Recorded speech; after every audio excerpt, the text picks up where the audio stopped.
ce spectacle, on pourrait tout imaginer, vous écoutant, que c'est un spectacle drôle, formidablement tonique, etc.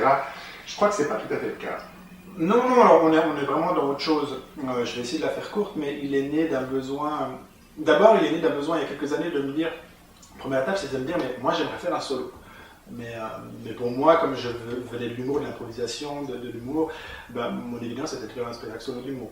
Puis j'ai commencé un peu à écrire en humour, puis ça collait pas à ce que j'écrivais, c'était pas, ça ressemblait à des chroniques radio, puis surtout, j'avais pas beaucoup de plaisir à écrire, parce que je me disais, mais qu'est-ce que je défends, c'est quoi le fond, qu'est-ce qu'est un spectacle, il est bon quand il y a au-delà d'une nécessité, le mot m'échappe, il faut que ça naisse de quelque chose d'inévitable, qui est une vraie nécessité vraiment fondamentale au fond. Et puis plus ça avançait, plus je me disais, mais à un moment donné, mais de quoi j'ai envie de parler, qu'est-ce que j'ai envie de défendre, qu'est-ce qui est dans ma vie, et quelque chose dont j'ai envie de parler.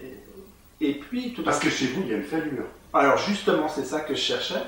Et puis l'évidence était tellement grosse que en face de moi, je ne l'avais pas, mais parce que je vis avec depuis quasiment ma naissance. Mais c'est le décès de mon père à l'âge de 3 ans et demi.